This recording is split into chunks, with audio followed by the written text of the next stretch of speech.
कोई 2 महीने बाद भारत का इंडिपेंडेंस डे मनाया जाएगा, 15 अगस्त 2026। Welcome to Focus. तो इंडिपेंडेंस डे, स्वतंत्रता दिवस 15 अगस्त को होगा। उसका जिक्र आज क्यों कर रहा हूँ और क्यों मैं समझता हूँ वो बहुत ज़रूरी है। मैं इसको इतना ज़्यादा ज़रूरी समझता हूँ कि इसकी छाया बहुत दूर दूर तक जा सकती है। क्यों? पिछले वर्ष 15 अगस्त को 15 अगस्त 2025 को परंपरा अनुसार हमारे प्रधानमंत्री जी ने लाल किले के प्राचीर से अपना संदेश दिया था भारत को, हमारे भारत को, जो कि एक संघीय राष्ट्र है। उन्होंने इतनी गलत बात की थी तो उसको रिकॉल किया जाना बहुत जरूरी है। बहुत ही एक तरह की खतरनाक बात थी वो, और आघात पहुंचाने वाली बात थी बहुत बड़े वर्ग को, हिंदुस्तान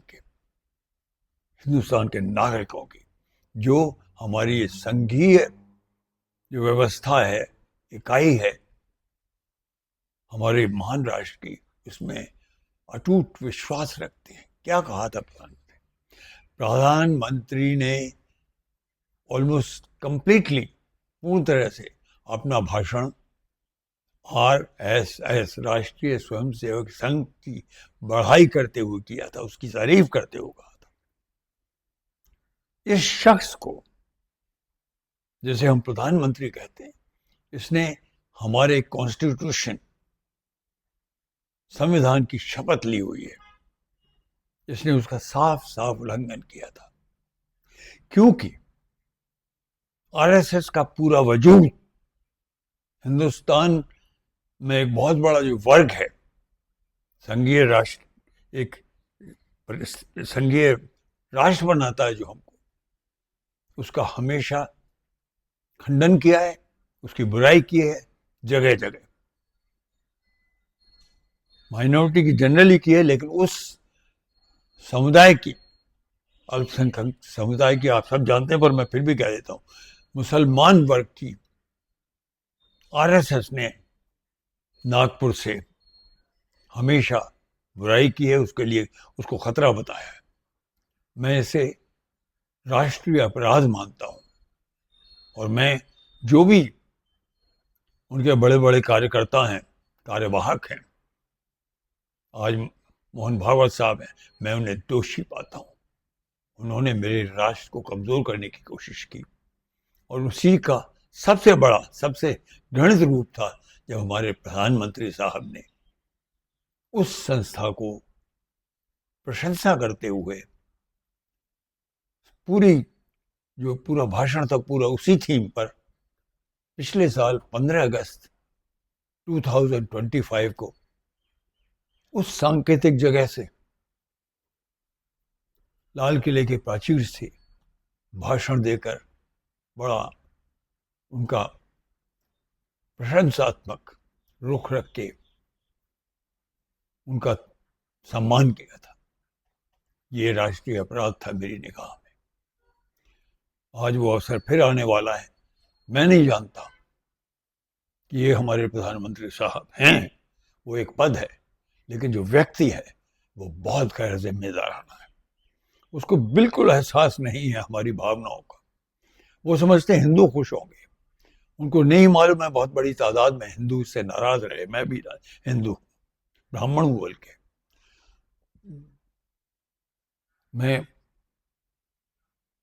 इससे तो चिंतित हूं, पर एक और चीज हुई है जिसने मुझे बहुत खुश किया है, आनंद दिया है।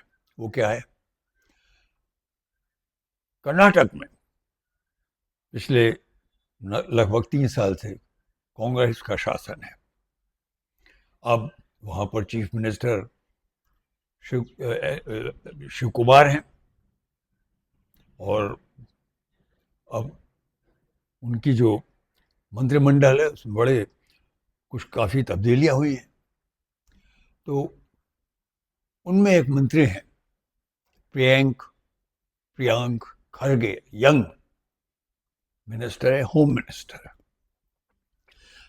कांग्रेस पार्टी के जो राष्ट्रीय अध्यक्ष हैं उनके बेटे हैं, उन्होंने वो चीज़ की जिसकी ज़रूरत थी।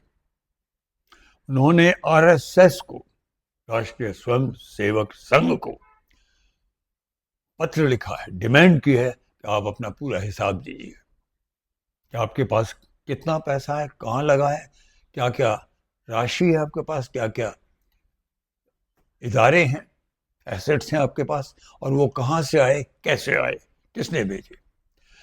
आरएसएस ये कहकर हमेशा छुट्टी करती रही है कि हमें नहीं देना है, हम एक प्राइवेट बॉडी हैं और हम तो जो पैसा है वो हमारे कंट्रीब्यूशन करते हैं लोग, जो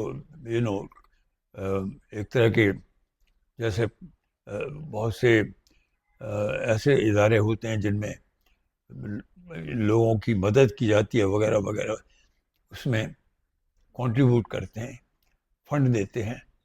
तो उन्होंने कहा कि ठीक है, और आप हमारी धरती के कानून के अंदर आते हैं, भारत के कानून के अंदर आते हैं, तो जो भी कंट्रीब्यूट कोई भी करता है, किसी भी तरह का पैसा देता है, उसका हिसाब आपको देना होगा।